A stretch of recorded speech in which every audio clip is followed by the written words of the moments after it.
I remember when. Rayford, Here. Stott, Here. Bernstein, Here. Bertrand. And for the moment, silent prayer followed by the Pledge of Allegiance, please.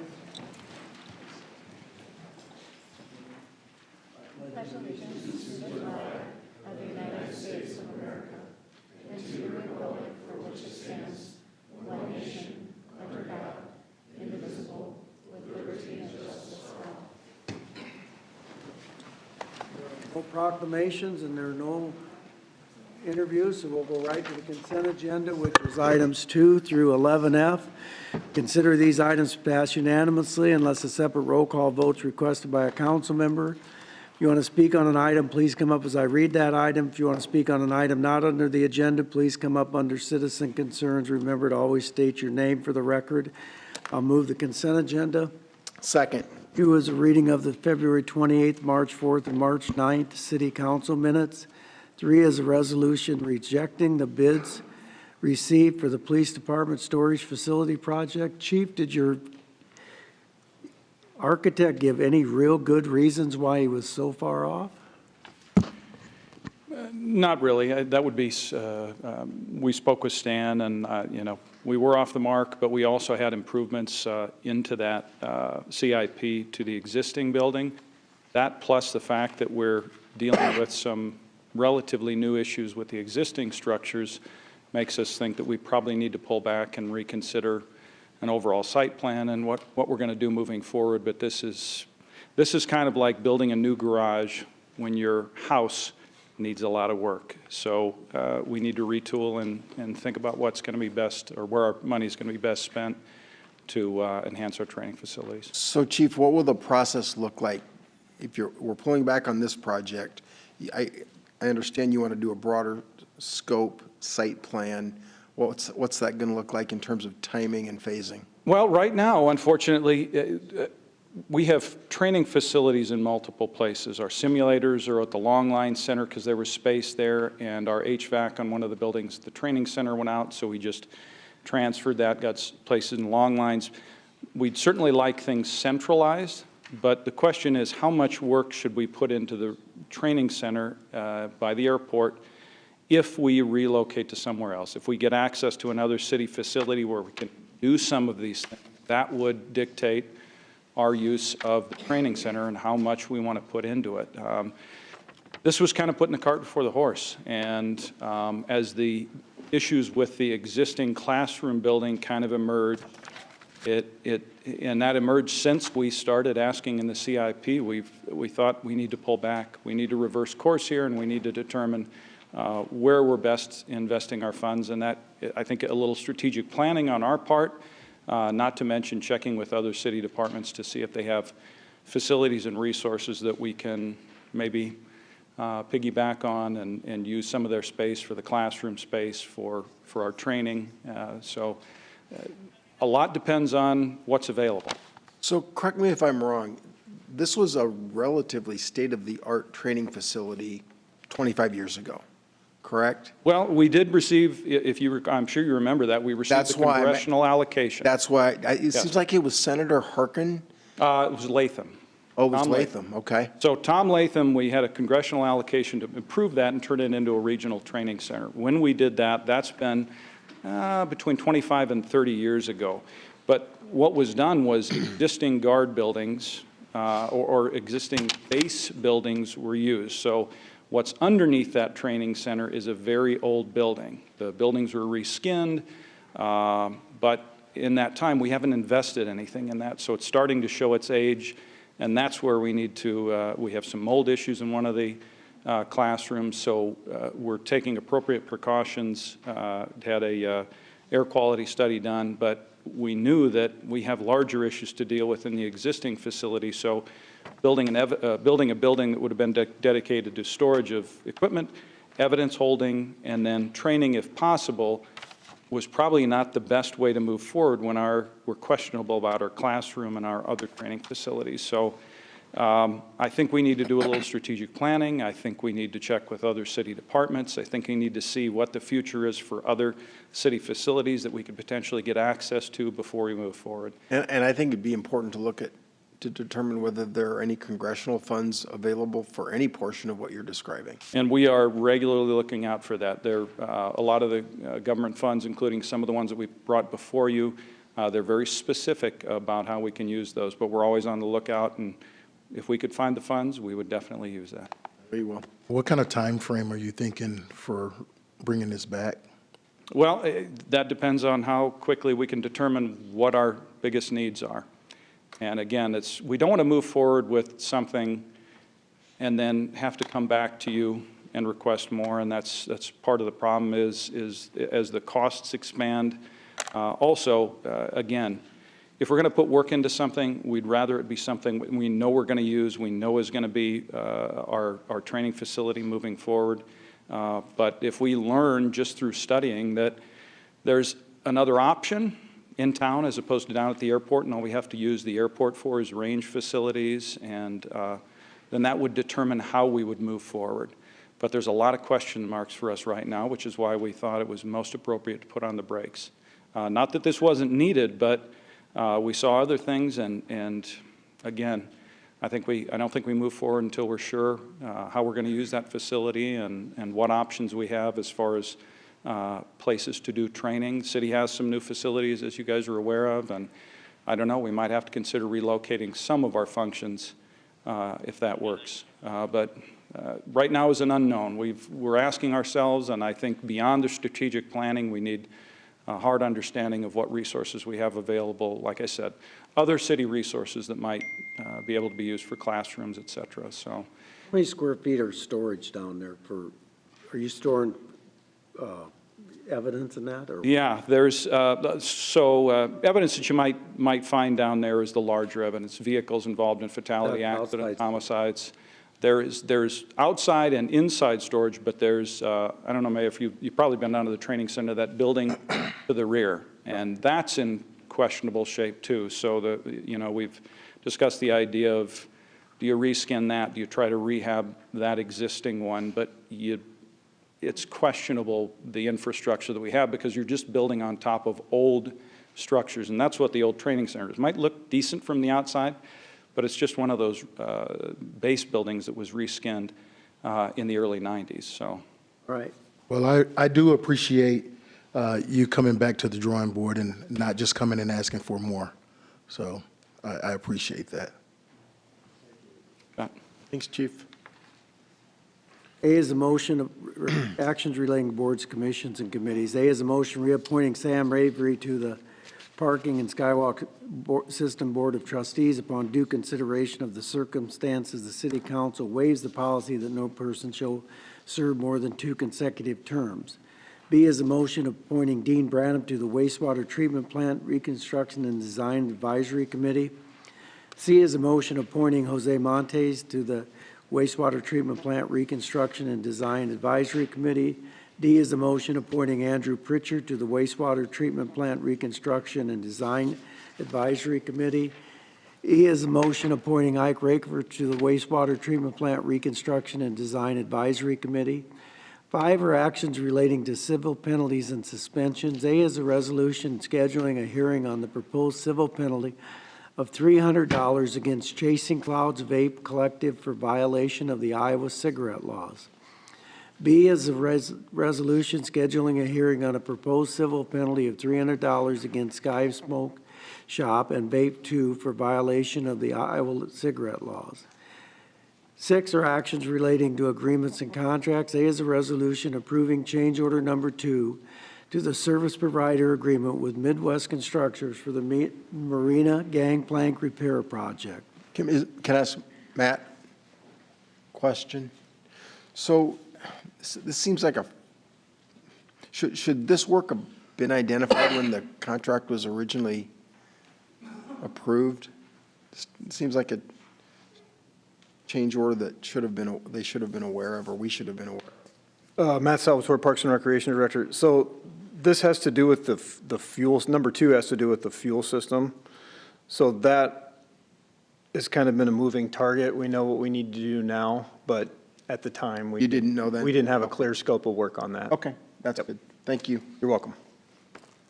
D is a resolution approving renewal option 1 to the service provider agreement with BWS for the Floyd Cemetery mowing season. I have a question on this. It's truly a nit. Is there somebody here on this? Kelly? Is this yours? Only question I've got is on B and C. Part of this is being done because the gentleman created an LLC, right? And it's a new contract?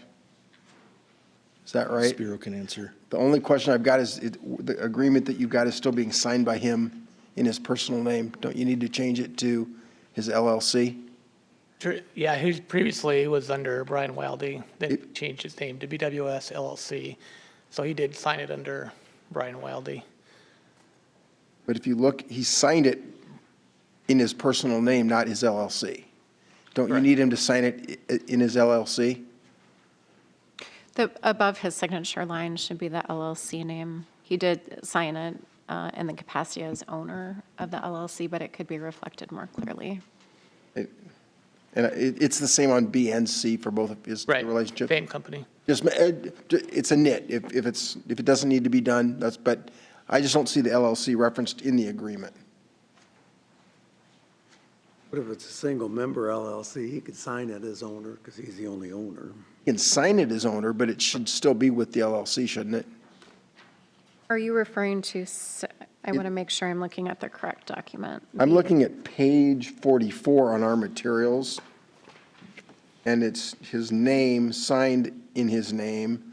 He has his title is owner, which to Bob's point, probably should either be as a member or the manager, and it's just not with the LLC. This is the renewal option number 1 for 2026 mowing season expiring December 31st, and it's still just in his individual name.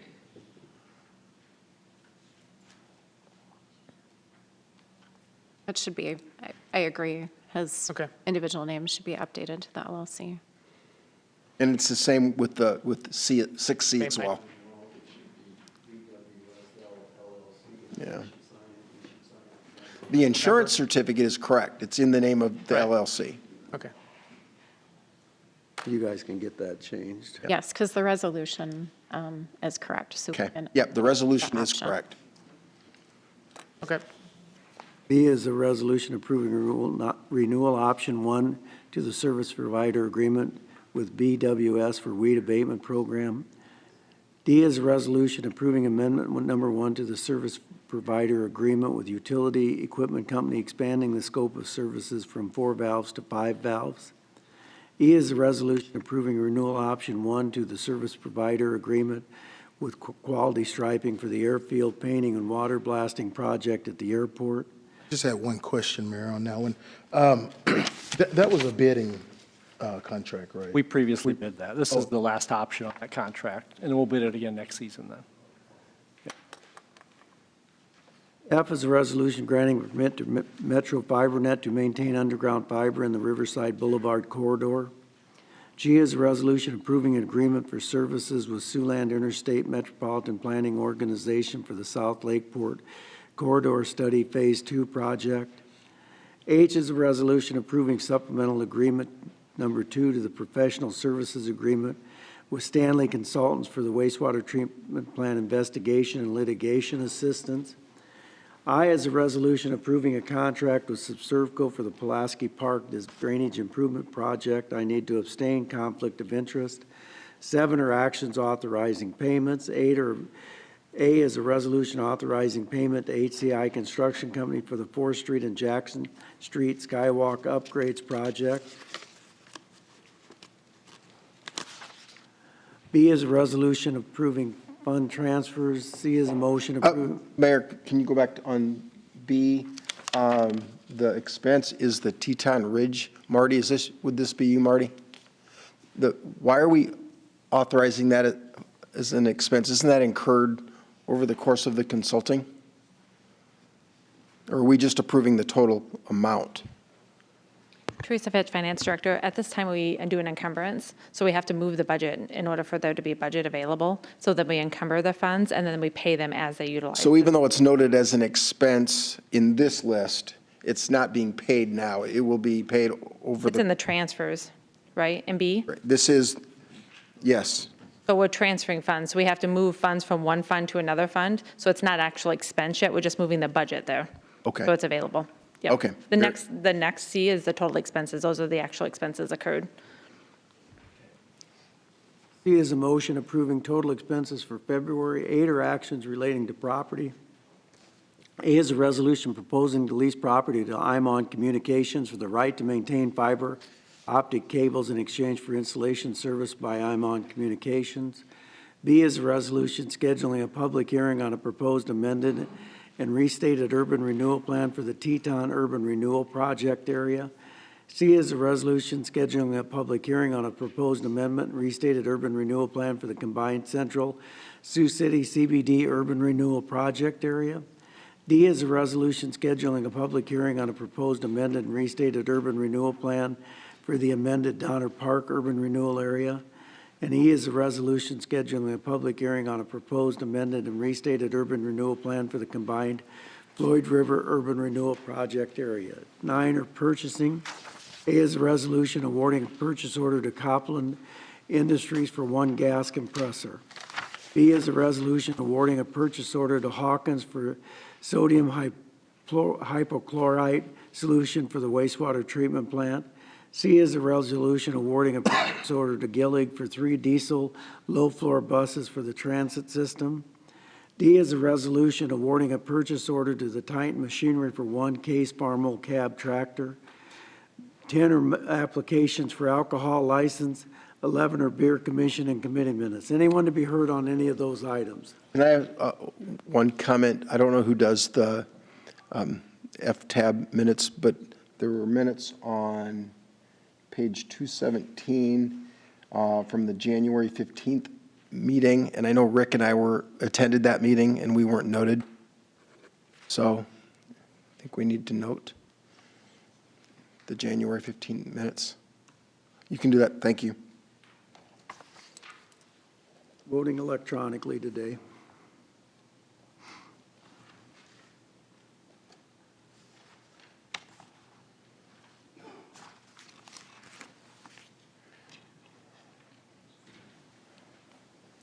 Passes 4-0. Hearings. 12 is a hearing and resolution approving plans and specs for the Big Sioux River Erosion Repair Project. I'll move that. Second. Public hearing's now open. Anyone to be heard? Seeing none, the hearing is closed.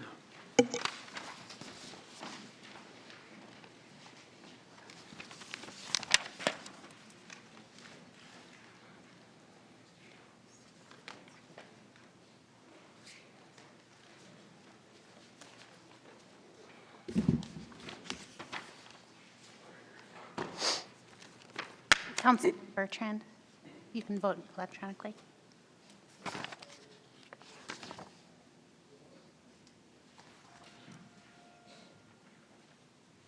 Passes 4-0. 13 is a hearing and resolution approving the proposal of Mid-America Energy Company for granting of a sign easement in certain land in the combined Floyd River urban renewal area. The property adjacent to 5500 28th Street. I'll move that. Second. Hearing's now open. Anyone to be heard? Seeing none, the hearing is closed.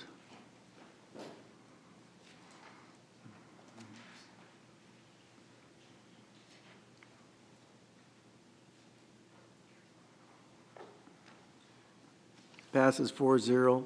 Citizen concerns. Any citizen that would want to be heard can come forward. State your name, please.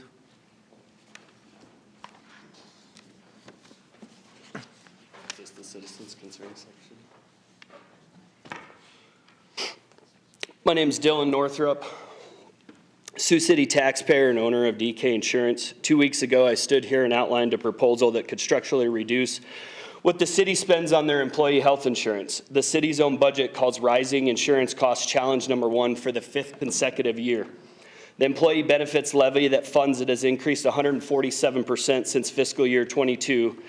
And the CHAMP plan's FICA savings alone would have fully offset this year's $337,000 health insurance increase, with $150,000 left over. That's just one piece. The composite projected economic impact of the FICA savings across the healthcare cost reduction, the direct increase of employee take-home approaches $4 million annually. The structural solution built against the city's employee population was offered, and then nothing happened. After that meeting, I followed up in writing, asking the legal authority behind the city's position. It was never answered once. The city had a written opinion from an independent ERISA attorney. The city's attorney's professional response was to suggest that I consult a tax attorney and that an online search yields many results, suggesting she never even reviewed the letter and her due diligence was to Google it. That is the documented record from City Legal on a $22.3 million budget line item. At the last meeting, pending litigation was cited for a reason of hesitation. I requested the case number, the court, the docket number in writing. City's legal response was, I do not have a case to provide you.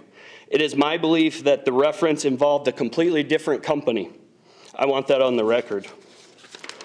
What the city has done so far, HR requested a proposal, declined to meet to review it. Finance forwarded a broker memo from the incumbent vendor and called it an evaluation, and legal suggested an internet search. No independent analysis, no meeting, despite written offers to bring an outside ERISA attorney to the table at no cost to the city. Dylan, could I ask a favor? Yeah, go ahead. Could you just talk a little slower? Because I want to make sure I'm understanding exactly. Absolutely. Just, I was trying to keep it under the time no, limit. we'll give you as much. Don't Fair worry. enough. Yeah. Every department has been asked to justify every dollar, and these were asked to look at a proposal, and they couldn't find the time. At the last meeting, Julie said the council relies on its department heads to advise, and the council decides. So is this the advice you expect? A memo from the current broker that has nothing to do with the plan, a lawsuit that no one can name, and a Google search in response to an ERISA attorney's written opinion on the actual plan? This is what your department heads produced on your largest budget line item. Rick, you asked why no other Iowa municipality had adopted this plan, because this is what the process looks like in the public sector. A small business owner invests months of work, provides legal opinion, offers to bring an attorney to the table, and gets shut down before anyone even looks at the numbers. That's not a reflection of the plan. That's a reflection of what happens when the departments are more comfortable with the status quo than the work it takes to improve it. So my question to you is, why does Sioux City have to wait for another city to go first? Why can't Sioux City be the model for the rest of Iowa? Mayor Scott, you said you had no idea what I was talking about and passed it off to staff. With respect, Section 125, payroll tax deduction, and a $4 million projected savings, that's literally your professional domain. The most qualified person in the room. Time out, I get to talk now. You've taken a shot at me. I know what a 125 plan is as well as anybody else, but Yep. yours is a hybrid of that. It's not, It is not a hybrid. it's not, well, we have a 125 plan. There's many 125 plans. You can run my point. multiples. Yours is not. So why wouldn't the other Section 125s be a hybrid? Why is mine a hybrid? That doesn't make any sense. The most qualified in the person in the room to evaluate chose to give it to his staff who Googled it. I want to be clear, I'm not questioning anyone's intentions. I believe everyone in this room, including HR, finance, and legal, wants what's best for the city and its employees, but intentions and outcomes are two different things. It is my sincere question to you, does this process reflect what was followed here on a $22 million budget? Does that reflect the standard you'd want applied to every major decision in this city? Because if it doesn't, I'd welcome the chance to do this right. I have a binder for each of you. Inside, you'll find the full record, every document submitted, every response received, the legal analysis, the fiscal breakdown, a full 20-page technical analysis, and 7 questions that I've been asked and no one will answer. Earlier today, I filed public records request under Iowa Code Chapter 22, requesting all internal communications related to this proposal, its evaluation, and the basis for its rejection with anyone that was involved. I am also requesting the broker's compensation agreement with the city. That information belongs to the public, and I intend to make it available. In a budget environment where every department has been asked to justify every dollar, the public deserves to know whether this was handled properly. And I hope that when the next small business owner in this city comes forward with something that could genuinely help, they're met with a process and not the door. Everybody's asking for money, and I'm the guy that can provide it, and I can't even get through the front door. Thank you. Thank you.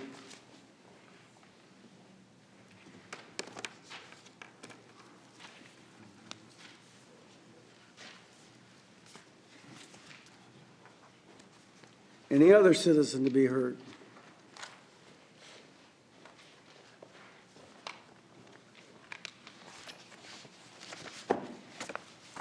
none, we'll go to building permits.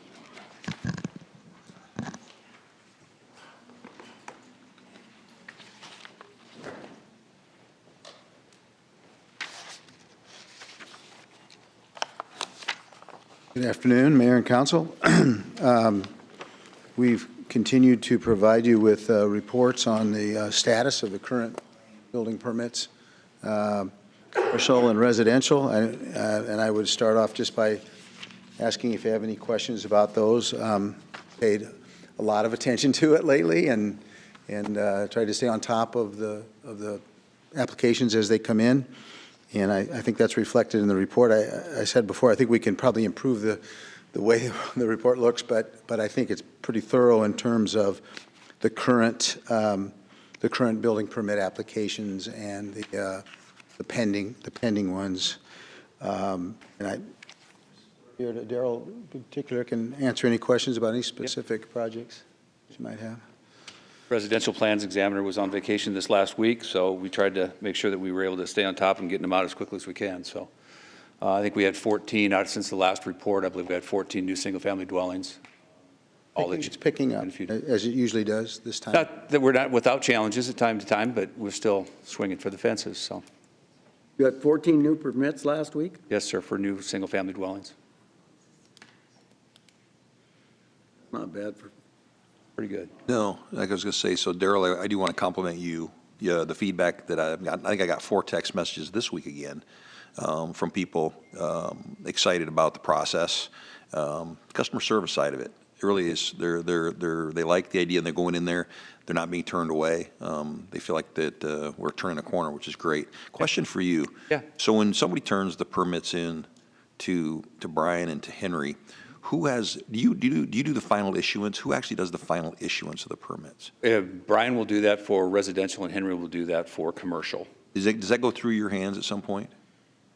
Because it seems like it is. I mean, we have discussions every week now. We've started that not that long ago. We started doing that. And we'll have either once or twice a week, we'll discuss any open permits and what might still be needed to be submitted, or if there's any hangups or hassles. You know, we've got a couple that we've put on hold because contractor just wasn't really ready. They just submitted early and just we're going to get back to us when we're ready to start building. So we got a few of them that are on hold like that right now. Or maybe they just weren't prepared to get their bond or contractor registration. We've had some new ones just come in recently that have not built in Sioux. I mean, they've done remodeling and those kind of things, landlord kind of stuff, and now they're coming in looking at doing some building in Sioux City, and they're not familiar with the process. So, you know, we'll be meeting with them to move those kind of things forward, those conversations, so when they're ready to submit, we can move forward quickly. Let me kind of redirect it, because I agree with Rick, and we're all getting contacts where the public, the professionals are starting to see that the process is working easier, better, more consumer-friendly. Are you seeing the same thing when you look on the opposite side of the desk, that the relationship that you're developing with developers, with contractors, those that are literally using your desk for their activities, are you seeing that positive engagement as well? Because Yeah, I think we are seeing that. Well, I'm glad to hear that you are, because, I mean, that's kind of the point of this right now, is to make sure that we are looking towards changing that opinion. Our requirements, and we're still doing the requirements, but I think we're spending more time explaining our needs, because I think sometimes what I've been finding out is that people go away with the list of things that they need to submit, and they're making it harder than it really needs to be. They're not asking that question, hey, what do you really need here? Well, all I really need is this, instead of making a big production out of it, you know. And then, so that open communication is something that we're working desperately to make sure that we expand more and more constantly, because I had one just the other day that had a list of 5 or 6 items, and it was more a matter of just a conversation, say, hey, what are we going to do on this? Well, we're going to do this. Well, okay, that's all I needed. What are you going to do this? So we were able to just walk right through it and then issue the permit after that. If you'll notice, there's several of them on there I've done let's say, issued by DRB, and that was in Brian's absence. He did a lot of work on the last day before he took off for his vacation, getting things prepared. I was able to have conversation with those people and get those answers that we needed over the phone, actually, and we were able to move forward with issuance at that point. So. Yeah, I think in light of the progress that we're seeing, I know that one of the things that the council had asked you to consider was whether it might make sense to do some kind of not a public hearing like we would do when we're reviewing plans for instance, the roundabout, but whether it might make sense to do just a public event where you and your team invite developers, but it sounds to me like maybe we're making enough progress and have enough oversight that maybe that isn't necessary, but I might even look to Rick to say, do you think that might be helpful? But I think it's like we take 2 steps forward and 1 back. And we, like, so, like this week, we had a couple call outs to some job sites where it was like sometimes where the process, I think we're improving the process, but sometimes we're still holding on to a little bit of archaic interpretations of the code. It's more creative thinking. Kind of. And Daryl, you're the guy that's showing the creative thinking. And the question I have, why I asked you before on who actually issues the final permitting, I was looking at some other communities. Could you see a scenario where the guys reviewing the permits, so it'd be in this case Brian and Henry, could you see a scenario where you as the oversight would come in and be the guy issuing the permit? Do you see a scenario like that? And there's a reason for I was asking that question in other communities. Go ahead. I mean, typically what it is the building official will delegate the authority to issue, just like, for instance, placarding the structure. You know, I empower the staff, the inspectors to be able to make that decision and make that call in the field instead of having to have myself go out on every single case. Same kind of scenario here when they do that. Quite frankly, I mean, my time is my time. I mean, I'm sure many of you know what time I come in the morning and what time I leave at night, and it's not an 8 to 5.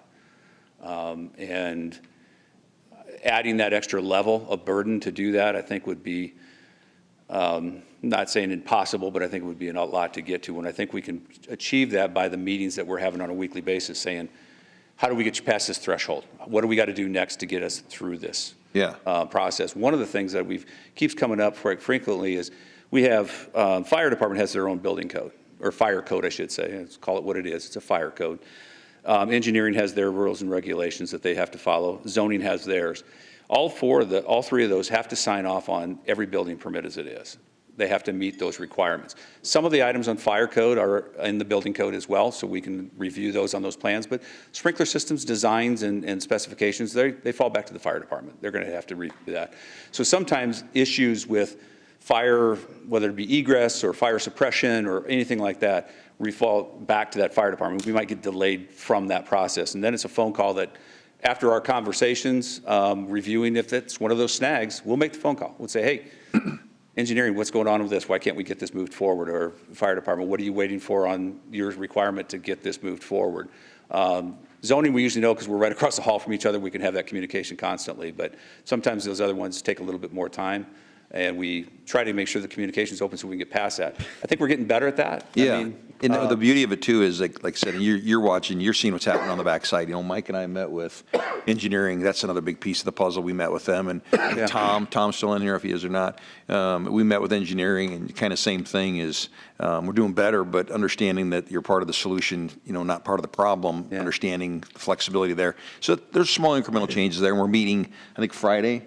We're bringing in, we got a key developer that's coming in and wants to show with some of the things that they're doing in South Dakota and stuff. He's going to provide us some road maps there too. So we're working on the backside, knowing it's not just you guys in the permitting, but it's a bigger piece that happens when we all get together and design review and that fun environment.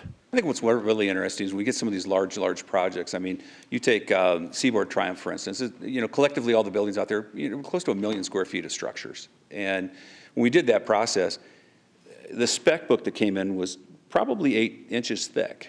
Back then, it wasn't all electronic stuff. It was paper stuff and going through all those kind of things.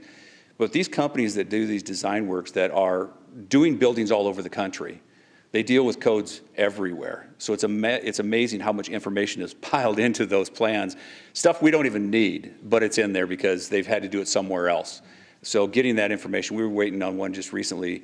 All it was holding up was a sidewall spec. It's just, where are you buying the material? Just send me the spec sheet. That's all I need, just to make sure that it meets the wind load code for shear strength and the flame spread for insulated foam that's inside the panel. That's all we need, just to make sure we've got it and document on file, and that's it. So I think those conversations that we have on a weekly basis are helping a lot, and I think you're seeing the fruits of that. Well, and you can feel it, it's get it to the field, get it to the field, get it to the field. Get it Yeah. to the field inspectors, get it out the door. And I'll give it a real-time compliment example is I brought in a set of plans and was under the assumption that the property had been vacated and it was from the owner and everything. And then we turn it in and we get the call and it's like it's not Yeah. vacated. 2 years ago, 3 years ago, I would have had to look at you for 3 weeks or 4 weeks until we get the paper sorted out. Instead, get it to the field, get in the ground, get going. And so that's a real flexibility, I think, that the developers are seeing. And I can tell you there's more conversations about guys punching cul-de-sacs in for affordable housing than I've seen in the last 7, 8 years. So we're starting to see this positive momentum. Let's just keep it going. And I think once Marty's brought up several times about the new software programs that are coming into play, and it's going to take, let's go wrong. It's going to take time for the builders, the developers to get used to submitting online. I mean, a lot of the architect firms are already used to that because they'll submit in other jurisdictions that already have that in place. So those kind of things. But the residential guys, they're not necessarily going to be used to that and sending that in electronically at this point. So we got to get through that, but we also have to learn the system ourselves as well. I think that'll help expedite some of that as well, getting it moved forward quickly, especially when the builder might be doing the exact same building multiple times. We already have that electronic file. We could pull that over, set it over there, and all you got to do is send in the plot plan, and we're good to go. So I think that'll help expedite things. And if you look at the sheets, most of our plan reviews were done within a day or two, and we're just waiting for other departments to file their stuff in so we can issue the permit. So, Yeah, I would say I'm learning a lot about the interrelationship between the different departments, the fire department or the engineering department, how it relates, because I was just initially just thinking of it as site plan review, building permit, but it's more complex than that. But back to Craig's question earlier, maybe a good time when we do get that software up and running, that may be a good time to invite developers in and That's a good idea, demonstrate, Marty. talk about it. I like that idea. yeah, I was going to touch base on that. One of the things that we do every year is we do the home show for the Home Builders Association every year. And everybody, people come up, well, what are you doing here? What are you at? Well, we're answering questions for you, and every year it's something different. Back in 2020, we got in just before the shutdown of everything for COVID. And it was unbelievable. Everybody had a set of plans with them. I shouldn't say everybody. A good portion of it. The topic of the year was new single-family dwellings. And you look back in 2020, how many single-family dwellings we built, which was a big year for us. This year, it was sheds and garages for some reason. Everybody wanted to talk about sheds and garages. So we were able to talk to them about the process and how to do those kind of things, but also code enforcement things and any other department's questions we can answer. So we do try to put ourselves out there in the public and do that. I'm also, like I said, I'm very active in the home builders, not only on the state, but or the local, but I sit on the state board, and I also sit on the National Board of Home Builders Association as well. Yes, Friday, we worked through almost an entire day of different legislative issues that are coming through at the state level. Some of them are good. Some of them could hurt us over here on this side, even though they benefit the east side of Iowa, where the building officials are making it more restrictive than what the state is asking for. We're making it even less than what the state is asking for because I'm able to take it out in the IRC and the IBC. One of the legislative issues that's going through right now is to adopt a state building code. Well, that all of a sudden makes it mandatory, like the electrical code, the plumbing code, the mechanical code, the energy code. State mandatory codes. You're a municipality, you have a building department, you have to enforce those. With the IRC and the IBC, we can make it less, and I do. I make it less restrictive than what the state has. If that legislation goes through, it'll help the eastern side of Iowa who have building officials that make it more restrictive than the state, but it'll hurt us because we'll lose our home rule, and we don't ever want to lose that home rule because that helps us make our city more competitive in the marketplace on this side of the state. And I don't take things out that are going to be life safety issues. I take things out that are regulatory issues that add to the cost of doing a building. One of the things that's out there right now that they're pushing through, and it's been put on hold at the federal level, was the adoption of, there was a bill passed that anything that went through any kind of HUD finances or any mortgages that were backed by HUD or government funding of any kind, they had to go to the 2021 Energy Code. So, if Ike, you were building a new house and you didn't have that kind of funding that was backed by it, but Craig, you were building one that had that, you'd be under a completely different energy code than what Ike would be. Kansas City found that out. They lost 90% of their building to the other side of the river when they adopted that 2021 energy code. And we're doing everything we can as a state to get that out of there and not keep it coming in. Last comment, Mr. Mayor, you're going to like it, is one of the biggest issues, as you know, in development is retention ponds. And we've had quite a few discussions, good discussions around that, and ironically, our engineer has some solutions that we're probably going to require some council action in the next few weeks that are going to be on the positive side of the retention pond. So I look forward to presenting that. Great. That would help a lot of development. A big time. So we're all smiling because it's always been staring at us in the face. Yeah. To implement it. So, okay. Thanks, guys. Appreciate it. Yep, thanks. Thanks, guys. Housing Task Force.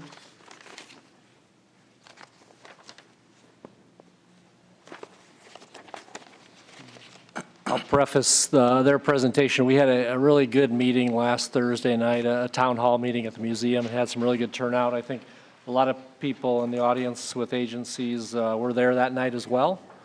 So I think we're just trying to get the information out any way we can. And obviously these presentations are part of that, but we had good participation last week as well. Yes, Chris Groves, Uniform Services Captain. So this will be my last report out and kind of my last little pitch for the Homeless Task Force, I guess. And as Mike said, one of the things that I noted that we really hadn't done was really met with downtown partners to kind of really discuss. A lot of what we did was kind of behind the scenes, trying to run a pilot program to see if it would work. And we knew that we needed to reach out and kind of explain what the Homeless Task Force is, or as some of you may have heard, it's been renamed as HART, Homeless Assistance Response Team. We kind of explain what it is and what it's not, and hopefully to answer some of those questions. So I thought it was a good good exchange of information back and forth.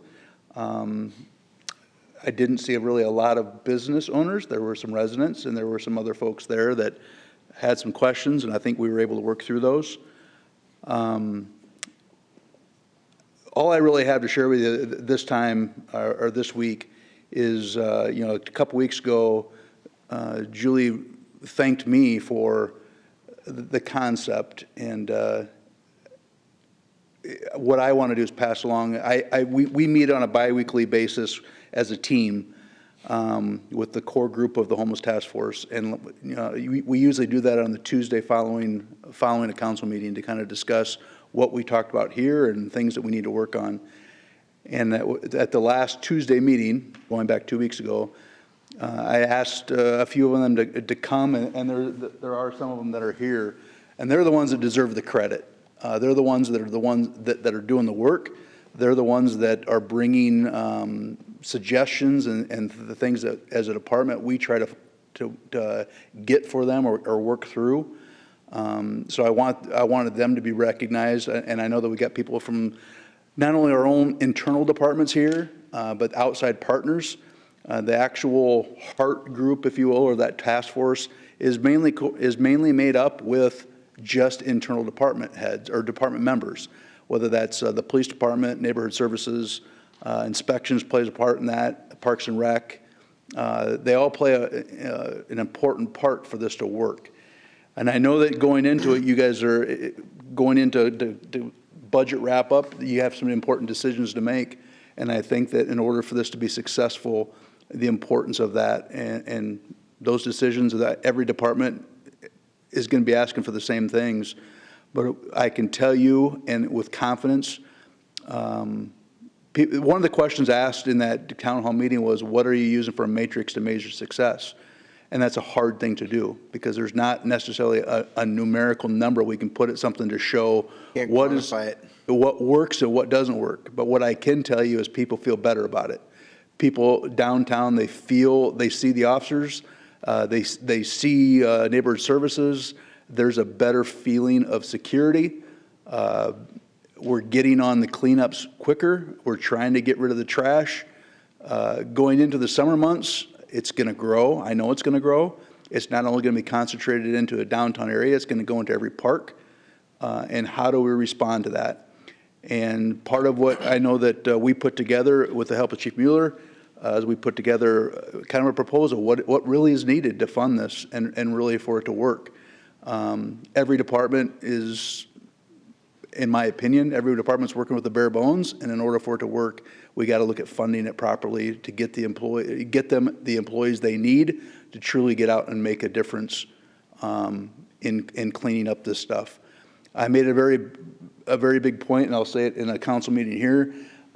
We are never going to end homelessness, and that is never the intent. We will always have a population of homelessness. Our job is to hopefully manage that so that we can, or better manage it so that we don't have the associated crime that goes with it. So it doesn't affect the quality of life of the people that do visit downtown or live in those neighborhoods where this homelessness occurs. That's the only goal. Because we see homeless people, we're not taking them off the street. We're not going to get rid of it. We're not going to change that. But hopefully we change the image a little bit so that it doesn't affect everybody's quality of life. So that's my last pitch, my last spiel for the homeless task force. We do have a couple officers. I don't know if there's anything you guys want to add. Nick Eaton from MCAT, Mental Health. Hi, thank you for having us here today. I am with Sioux Mental Health Center, and we oversee our mobile crisis assessment team, which has been a huge part of this process. First of all, I want to thank everybody that's in here that's present. I see a lot of faces that have been part of this task force, whether it's directly or indirectly, and they have put a lot of time and a lot of wonderful effort into this. And thank you especially to Captain Groves, who really kind of headed and spearheaded this and got this moving on behalf of the city. With that being said, I want to just mirror a few of the things that Captain Grove said. Internally, yes, there's several individuals that are working from the city itself more directly on the task force. Outside of that, we are the only organization that has committed to a daily presence on this team, going out with law enforcement and the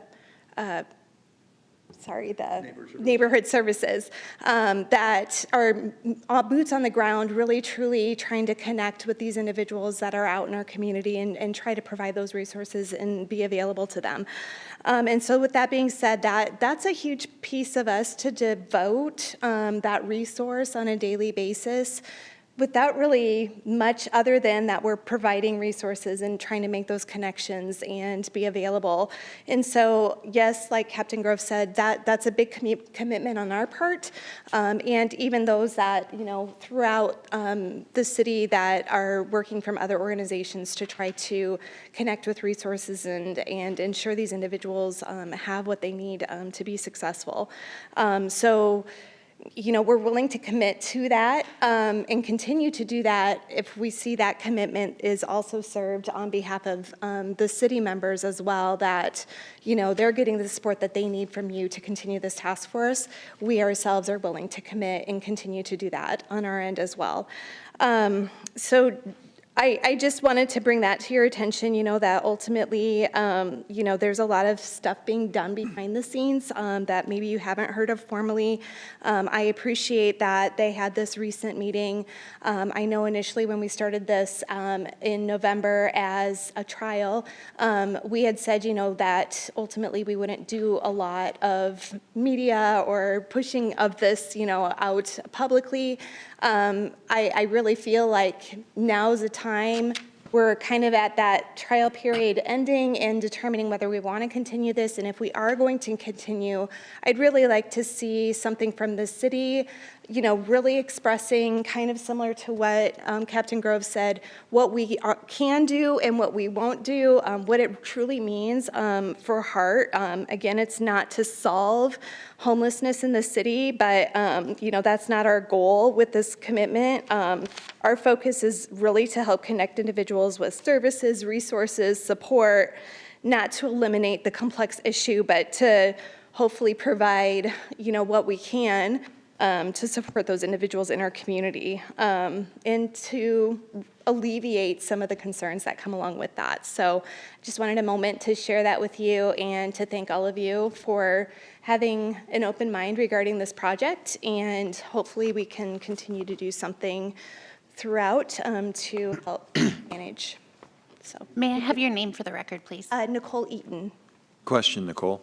Yes. Real quick, so on the mental health side of it, so this is through this initial phase of making our way through downtown and identifying individuals, habitual individuals, repeat offenders, those type of things. Do you feel like that for this first wave, you've identified the people that want help? I think we've identified before this first wave. Okay. We've known for a very long time individuals that truly want support and truly those that don't. There's unfortunately, when it comes to those with mental illness, there's only so much that we can do to help manage that in the homeless system. Our hands are bound by laws just as they are through law enforcement or other entities, the court and that, and so truly we've already been participating in reaching out to many of the homeless individuals with a mental illness like 3 to 4 years ago when we started another program with the court to really follow those that are on committals that are non-compliant. And that has been really successful. We've actually had a great turnaround with those individuals to ensure that they're maintaining and keeping up with their treatment. And so through that, we've met a lot of folks that have mental illness in relationship to their homelessness and connecting them with those resources. But this is just one more layer added to it that has helped us stay on top of that and stay committed with them. So on the homeless side of it, I guess we keep using the word homeless, and I know that's a good buzzword that a lot of communities are using. But at what point are they not homeless and they're vagrants? Or what point are they a nuisance? Or what point are they don't want help? Yeah, I mean, back in the 80s, we called them bums. I get that, but I'm talking about people. I'm talking about people on the street here that are creating issues. So I'm asking, what point? What do you do with the next step? Because I think we're on the right chair, which is helping the people that want help. But there's people that choose they just don't want help. What do you do? And those individuals don't necessarily have a mental illness either. Right. Some may, some may not. And I can't answer that question. That's not for me to decide. Sure. As Just wonder if you had any a mental health suggestion. professional as to how to manage those individuals. I imagine that it's part of the law and the process that you all have to decide what that looks like in our city. But that's not for me to determine. I'm sorry. Well, thank you for what you're doing. Absolutely. I'm sure Thank it's you so much. a daily challenge. Yeah, Nicole, thanks for your comments. And also to Chris, thank you for what you've done and best of luck to you. Rex and I have talked about these issues and certainly I think it's something that the whole council has had an opportunity to consider and how do we get our arms around it short-term and long-term. We know that there are numerous stakeholders. We know that there are numerous issues, whether they're mental health issues or otherwise. And I think the one thing I sense with this council, and certainly working with city staff in addition to the police department, and I see Randy Aller sitting in the back, and I know how this is a passion in terms of trying to make sure that we're managing it. Because, Chris, the most salient thing you said is we're not going to eliminate homelessness, right? We're not going to eliminate transient populations. I know during the campaign we were hearing, why is this happening in Sioux City? How can we not get our arms around this? We need to manage this. And the reality is it's in every community. And while we may be able to mirror what other communities do, we're not other communities. And the commitment I'm comfortable making, I don't know what the financial component is, but as I've shared with the chief a number of times, and Chris, as I've shared with you a number of times, I believe that we have to make sure that we're properly identifying all of the necessary stakeholders. I think we've done a great job of doing that. But personally, I believe that getting all of the stakeholders in the right room, the Siouxland Coalition does a phenomenal job, and I know that Ike and I had a chance to go to, maybe it was the February meeting, to discuss the issues and the passion, the commitment, the compassion, not just the passion, that exists in this community to deal with this issue is really heartwarming. And I think it's great that you've used the moniker of HART to identify what the task force is about. But you've got my commitment to get more clarity on what we think the next step is. And Rex, as I've shared with you, I personally don't believe that the police department should be managing this effort. I think you need to play a critical role, but I would like to see us now move forward in what does the coalition need to look like? What does HART need to look like as we move forward to identify these issues and properly manage them? Because until we do so, as a council, we're not going to have a very good sense of what funds need to be committed. And I think once we've done that, then I think you'll get a better sense from this, where we are financially, how we support it. Yeah, and I just want to add, the group, and, you know, there's a lot of people here. Nikki just got up and spoke about what Sioux Mental Health does, and the shelters are represented. The city, no matter what department it is, whether it's the police department, parks, neighborhood services, they can't solve this alone, and they got to have these partnerships. And I said at our last Tuesday meeting 2 weeks ago, when you're sitting in there and we invite somebody new, somebody that heard about it for whatever reason, got invited, came into the meeting, and then they start talking about what resources they have or maybe what connections they have, and then everyone in the room kind of looks at them with the light bulb goes on, like, we need you because we need this in, we need that, we need this. That's really what this task force was. It was bringing everybody together. And what having it formed as a group, the reason it works better, you know, yes, we have 132 officers allotted to us, but when you have 132 officers, you lose that personal connection because not everybody works together closely. And what this group is doing is they're working closely together. So if Danette or Heather have a concern or they have a problem, they know exactly who to call to get over that problem. It's just a close-knit group that are finding solutions to the problems. Same thing with you know, parks with cleanups. It just wasn't working doing it once a week. If we're doing it every day, and so that with that becomes a staffing issue, and that's what we gotta look at and address. However that looks. Yeah. I think Heather and Jeanette provide some good testimonials last week too about what their impact is on things that are just a piece of this up at the shelter. I think they're able to go in there now, not a call for service, but a relationship building mode with the individuals. And I think the stats then prove out that the calls to service have went down. So there's some of those intrinsic things that are happening as part of this as well. You know, I think that it's very, very important as we finish up this trial. You know, with change comes follow up and follow through. And so as we know that the weather is changing, and first and most, again, I want to say thank you. Thank you for all that you guys do in this and taking on this task. And I would like to see, you know, Mike, I don't know if this would come through you or what, but I would like to see, you know, what's those next steps as we know the weather is changing.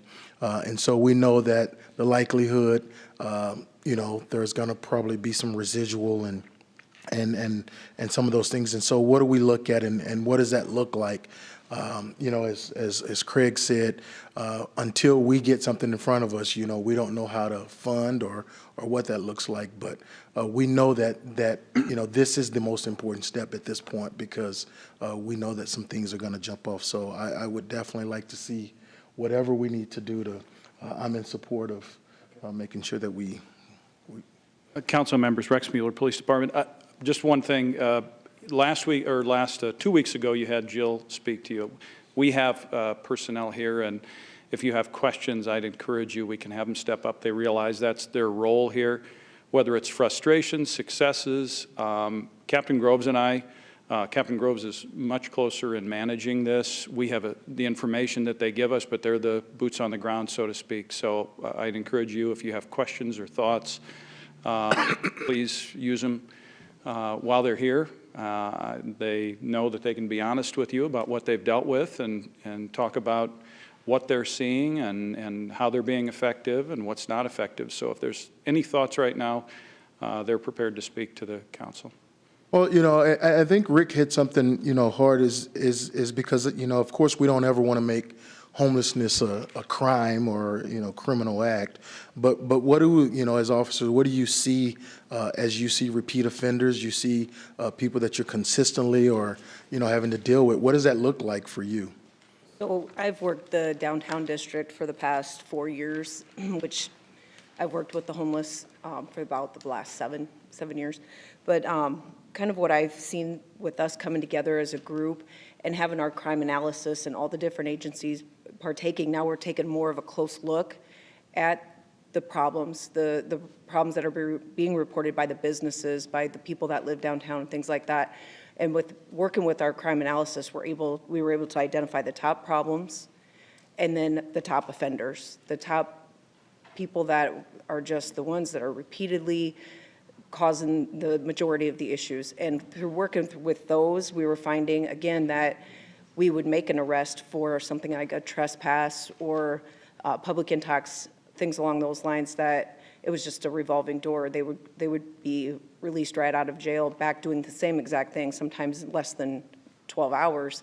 And so thankfully, our captain has worked really hard at meeting with all the people to try to improve that. And we're already seeing some of that. Some of our repeat people, the judges are actually putting higher bonds on them and keeping them incarcerated longer, which in turn also, for the ones that are suffering from mental health issues, we're able then to get some services into them where when we approach them on the street and they're not committing a crime and they don't want services, maybe because they are still actively using, things like that, but once they're incarcerated, they have a chance to sober up some, then the mental health services can come in, and sometimes we see some change in their receptive of the services. So Could I think ask that's a been benefit. favor? I don't know whether the others are interested, but can I do a walk-along or a drive-along with you? Absolutely. To see what the day is like? Just let me know.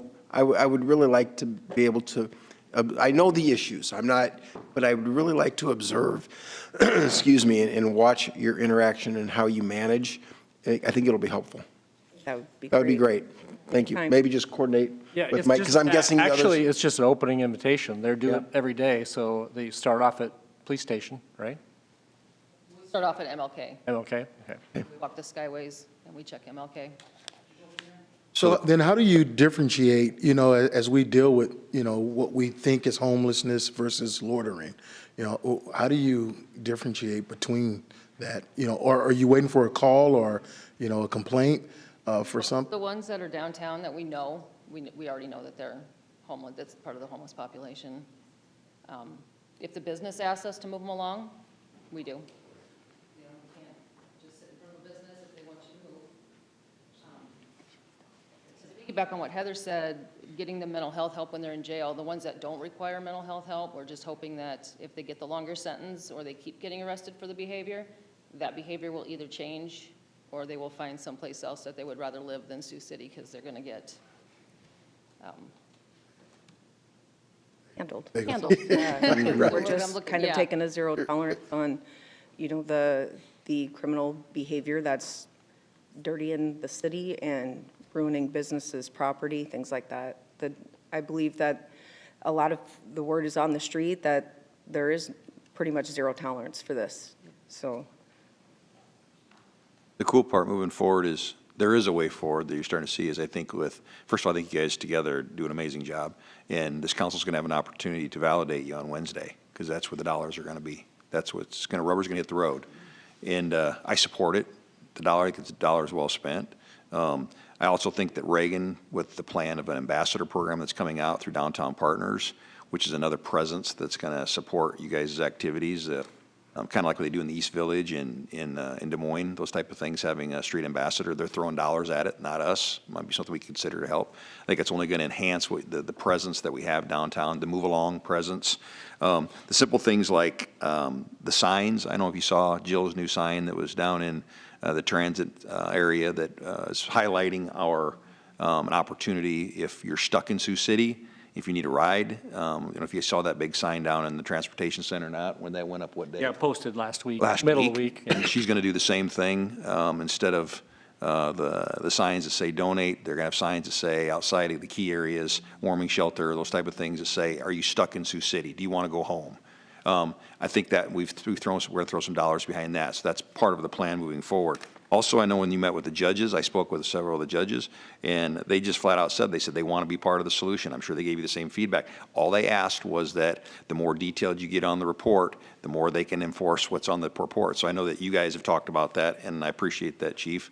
But that was feedback directly from the judges is be more specific, give us the tools, and we'll start letting them feel the consequences of their actions. And again, I think some of these people that have under the influence and have intoxication or drug issues, they don't want to be incarcerated at 72 hours because you know what starts happening at that point. They're either going to not like it or move on. That's what happens in other communities. So again, I think there is solutions. I do think the police is part of the solution. I'd love to say that you're not. I'd love to buy into that. I can't because you're really the tool, the arm that goes out there and your badge means something. So again, thanks for all you do, and I'm looking forward to the discussion on Wednesday with the budget part of it, and a great job. Very good work. May I have your name Thank for you the all. record, please? Heather Albrecht. Donette Sassman. That it, Chief? That it? Well, Mr. Mayor, if you have any, we have other people in the audience, other participants. It just depends on your questions. If you have a specific question about one of our partners in this, that they can step up and answer. Otherwise, we're just here to answer any questions. Thank you. Okay, we'll move to council concerns. Mr. Bertrand? You know, it was a good week. It was a good week. Developers are starting to move around, all that good stuff. We already talked about, is Daryl here? What's the update on tearing down those homes next to the warming shelter? Been tagged. Did we get an update on that yet? Timeline? Anybody? I think it's on the placard hearing for April. April? Yeah, I think it is April 16th. Okay. Be off on the date just slightly. Those are just getting nastier by the day. So sooner the better on that end of it. We talked about the homicides. Probably needed as a council to, I know we did a 6-month referendum on billboards. I don't know if you've driven by any of them billboards after the wind. Mid-American reached out to me today. The new ones that are going up, those great big ones, they don't have backs on them. And so they're blowing off and they're blowing into power lines. So it's something I think we're going to have to address. Casey over at Mid-American reached out. And if they're going to put these billboards up, which I'm not against it, but if you're going to do it, you can't do the cheapies. And that's the second time they've had issues with them blowing into power lines. So I thought I would bring that up. Also want to encourage the council in the next day or two to look at the concrete infill project that's going to come up on Wednesday. That's addressing some of the infills. Had a great meeting with Gordon on the cost effectiveness to start to piece some of this concrete together. I look forward to that being presented on Wednesday. As well as a sidewalk plan. What else did we talk about? Also we put a memo in on the LEC. Had some reaching out from not just the trailer park itself up there off of 28th Street, but their attorneys are reaching out up there. Yep. And we put a memo in to see about throwing a few dollars at an Uber or a ride-along program. The only reason we might want to entertain that as a council, I think, is because in the U.S. prison system, if a jail is kind of stuck out in the middle of no man's land, they do provide a ride back to the bus station. And we did, whoever made a decision to kind of stick that out on 28th Street, and I know people are like, well, they're on their own, it's a walk of shame, but at some point it might be worth $15 to take them down to the transit center, just from a human perspective. It's, give them a ride. I mean, they're walking up and down 28th Street, they're wandering into the trailer court. So I think we ought to entertain it, throwing a pilot program at that on an Uber system. And then I think we all looked at the Morningside College memo, and we're all excited about that, and I'm sure we're going to talk more about that. Other than that, let's have a great week, and look forward to Wednesday. Great discussions. Craig? I want to reiterate on the wrap-up, looking forward to Wednesday morning to go through all of the final items on both the capital and the operating side. Good information. Mike, you and Teresa have done a really nice job of getting us ready for Wednesday morning, so I appreciate that.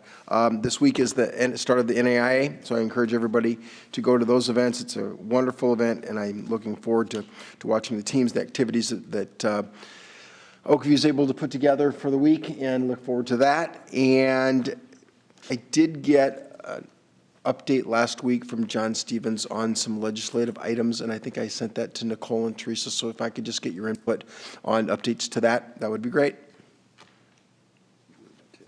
It. Ike? Yeah, just, I always say it, but I want to reiterate how much I appreciate staff and everybody, the job that they do. I appreciate you who are out here, come out tonight, citizens, to be engaged. We can't do this without you and your input, so thank you for your engagement.